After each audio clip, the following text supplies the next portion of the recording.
Živijo, spet jaz. Iz ljubljanskega studia 163, to so vesti.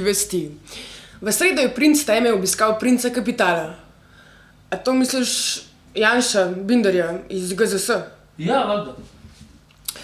SDS bo v naslednjih tednih vložila predloge ukrepov, s katerimi nameravajo odpraviti blokade v bančnem sistemu in zagotoviti njegovo sanacijo, je po srečanju dejal Janez Janša. Predstavil pa je tudi svoje gledanje na Pahorjev priljubljeni francosko-nemški vlak. Na kateri voz bo Slovenija skupaj z Evropsko unijo sedla, ko gre za predvidene reforme v območju evra. To je zdaj dilema.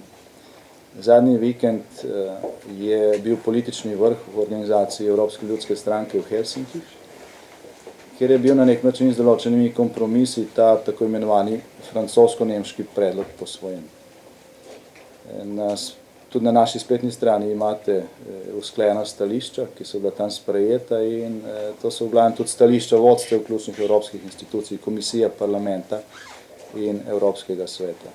In tukaj gre za smer finančne stabilnosti, gospodarske rasti in ustvarjanja novih delovnih mest.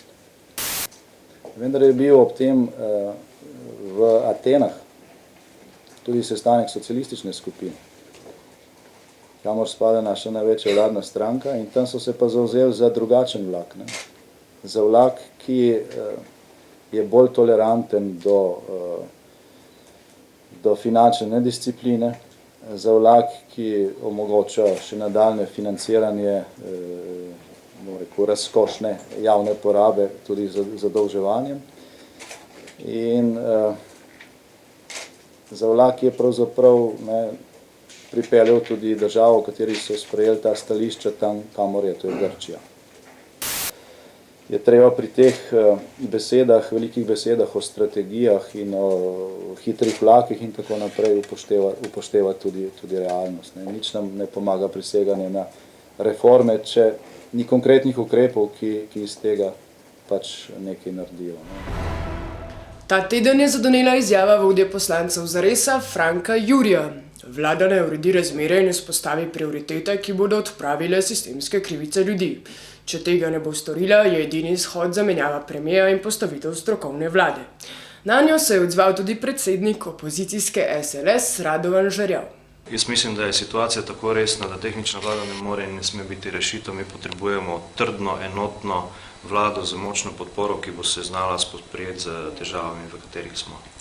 Situacija je pravzaprav že bizarna, ko koalicija sama ugotavlja, da ni v stanju in ni sposobna voditi slovenske države. Jaz vidim dve rešitvi: ali zelo resno rekonstrukcijo vlade, tudi z tem, da se zamenjajo resorji med koalicijskimi strankami, ali pa predčasne volitve. Drugih rešitev jaz ne vidim. Pasti in greš. Konec februarja je nekdanji Vestin videoreporter Denis Sarkić, danes komunikator stranke Socialnih demokratov, na osebnem Facebook profilu objavil fotke Grimsa in Goebbelsa s citati obeh. Na zadnji vladni tiskovki se je do objave opredelil tudi Sarkićev šef, premier Borut Pahor. So stvari, ki niso predpisane zakonom v politiki, so stvari, ki jih razumemo kot en kodeks, ne da bi bil zapisan. Primerjati kogarkoli z zločinci je nespodobno, je neulikano, je politično nekorektno in ne sodi v tisti politični diskurs, ki ga sam zagovarja. Če se še enkrat to zgodi, bom ukrepal. Zares. To je nedopustno in razumel sem, da je Denis tudi dal opravičilo v zvezi s tem. In ne se to nikoli več ne ponovi. Pazi, Denis, Pahor je zažugal, naslednjič boš letel. Grem.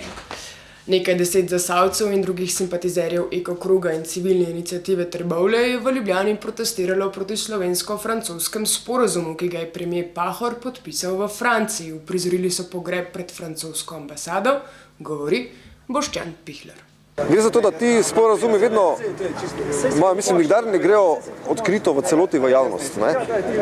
V javnost se podajo neke določene, točke nekega sporazuma, ali pa neka maska se podaja, ki zadovolji prebivalce obeh regij, ampak obeh držav v tem primeru, ampak v ozadju so pa vedno, bom rekel, neke igre, ki jih pa potem razni Giuliani, Assange pa taki potem razkrivajo.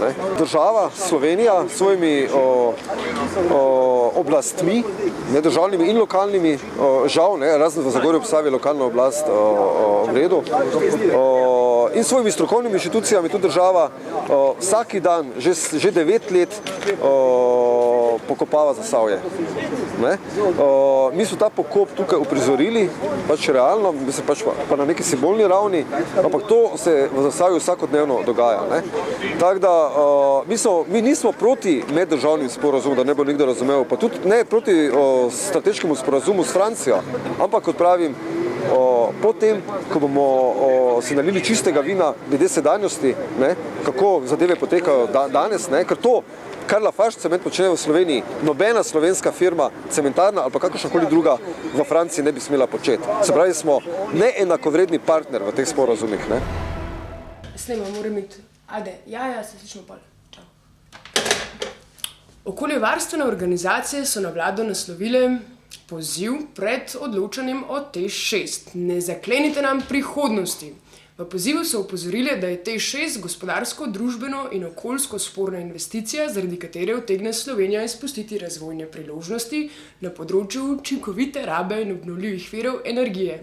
Namesto vlaganja 1,2 milijarde evrov v okoljsko najbolj sporno tehnologijo, okoljevarstveniki predlagajo investiranje v edino razvojno pot energetskega sektorja, učinkovito rabo in obnovljive vire energije ter razvoj soproizvodne in pametnih omrežij. Če zdaj zaklenemo svojo prihodnost v TEŠ6, pomeni, da je razprava močno okrnjena in nam ostane malo možnosti za resnično razpravo, malo možnosti za izbiro tiste prave poti za trajnostni razvoj.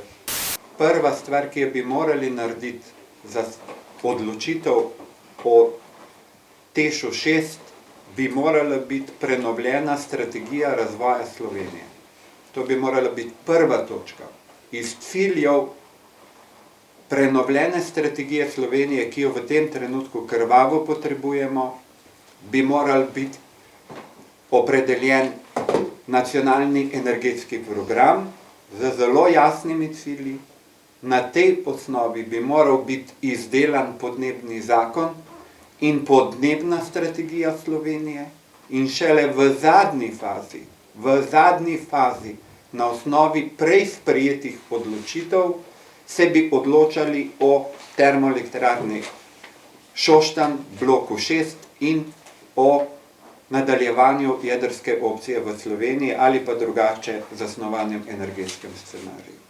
Mi pa se najprej sprašujemo o tem, ali bomo imeli blok 6, nimamo pa predstave, kako bo potekal razvoj Slovenije, kateri so ključni nacionalni, razvojni, okoljski in socialni cilji, ki jih moramo doseči, kako bomo krili potrebe energije, ali bomo porabo energije povečevali, stabilizirali ali zmanjševali. Ne, mi se pogovarjamo o bloku 6 termoelektrarne Šoštanj.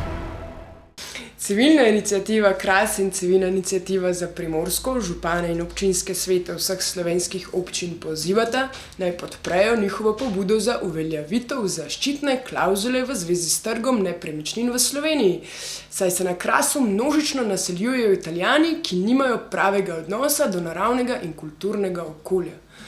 A zdaj nam bojo pa še Kras vzeli, ali kaj? Mi smo zato, da se ohranja, da se Kras razvija, da se ljudje zaposlujejo, normalno živimo, da ostanemo domači ljudje in tudi Ljubljančani, Italijani, kdorkoli, da pridejo kdorkoli želi, ampak da se ohrani to, kar je naravna in kulturna vrednota tega kraja, da se ne začne oziroma nadaljuje erozija, ki je že nastala na tem področju, se pravi erozija kraške in kulturne in naravne podobe Kraške krajine. Večina občin, skoraj v celoti primorskih, podpirajo to deklaracijo in so jo uvrstile na seje občinskih svetov. Nekatere so tudi že potrdile in tudi jo bojo posredovale vladi. So celo še dodale neke sklepe, kot recimo občina Vipava.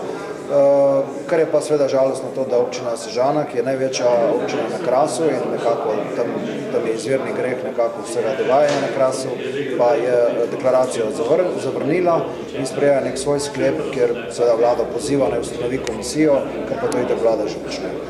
Smo pa se tudi danes v parlamentu sestali z predsednico odbora za zunanjo politiko, gospod Janjo Klesinc, ki je kot predsednica odbora podprla to idejo in pobudo in je pripravljena v naslednjem tednu organizirati sestanek civilne družbe z pristojnimi ministri, da mogoče tudi pač oni povejo njihove vidike, kako se bi recimo te nabor ali pa te ukrepe zaščitne klavzule lahko uveljavilo do 1. maja. Filmska fabula prihaja v Ljubljano. Letošnja izdaja bo po besedah vodje Media Deska Slovenije Sabine Žakelj v primerjavi s prejšnjimi ponudila skrčen in skristaliziran program z 2 usmeritvama, 2-dnevnim izobraževanjem s tujim strokovnjakom in finalom proznih mnogobojev. Gre za neke vrste literarni most, literarno-filmski most med obema svetovama. Konkretno pa to pomeni izobraževanje za obe sferi, se pravi za pisanje scenarijev in adaptiranje literarnih zgodb. Letošnji strokovnjak Mathieu de Braconnier je mlajše generacije, med drugim kot svetovalec sodeloval na filmu Razmetane postelje. Aktivno pa sodeluje na Media podprtem scenarističnem izobraževanju SOS Save Our Scripts, ki je posebej za mlade scenariste privlačno izobraževanje tako zaradi kvote strokovnjakov, ki jih imajo kot predavatelje, kot tudi zaradi presenetljivo prijazne cene tega izobraževanja. Šiš, ti kaj tvitaš? Ne, tako bolj zavest. Aha, pol nisi Twitter. Pol da tole verjetno ne bo toliko zanimalo, ampak za vse Twitteraše pod geslom Twitaj, druži se in doniraj se bodo v četrtek 24. marca v več kot 160 mestih po vsem svetu sočasno odvijali dobrodelni dogodki, ki jih prostovoljno organizirajo uporabniki Twitterja. Andraž Pengov Bitenc. 24. marca bo v skalni dvorani Ljubljanskega gradu v klubu Good Life potekal že 3. festival. Festival Ljubljana je eden od 160 festivalov, ki se bodo na ta dan zgodili povsod po svetu. Gre pa za globalni dobrodelni dogodek, v katerem mora ekipa lokalnega festivala zbirati sredstva za eno izmed nevladnih organizacij v lokalnem okolju. V našem primeru bo to letos ustanova Mali vitez, ki pomaga otrokom, ki so preboleli raka. Organizatorji festivala smo povabili glasbenike in skupine, kot so Tudo, Disco Balls, Žrebci in The Tide, pa tudi 2 stand-up komika, Iztoka Majheniča in Mladena Pahoviča. Včasih je treba tudi pogledati na plonklistek. Vse skupaj pa je zamišljeno kot druženje twitterašev in ne-twitterašev, da se skupaj preselimo iz digitalnega v analogni svet, naredimo nekaj dobrega in se hkrati tudi zabavamo. Sredstva zbiramo tako z donacijami pri vstopu samem v klub Good Life, pa tudi z SMS donacijami na številko 1919 s ključno besedo Mali vitez za uporabnike Mobitela in Simobila. S tem boste prispevali 1 evro za dobro stvar. Vsekakor ste toplo vabljeni, da se dogodka udeležite. Luštno bo, fino bo in predvsem nekaj dobrega bomo storili.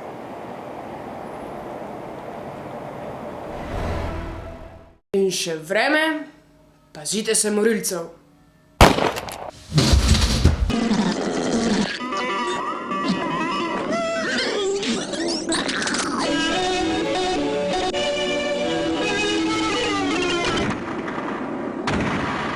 Do you feel blame?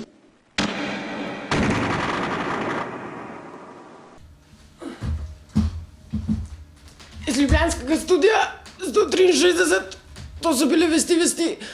Upam, da se čez 14 dni vidimo.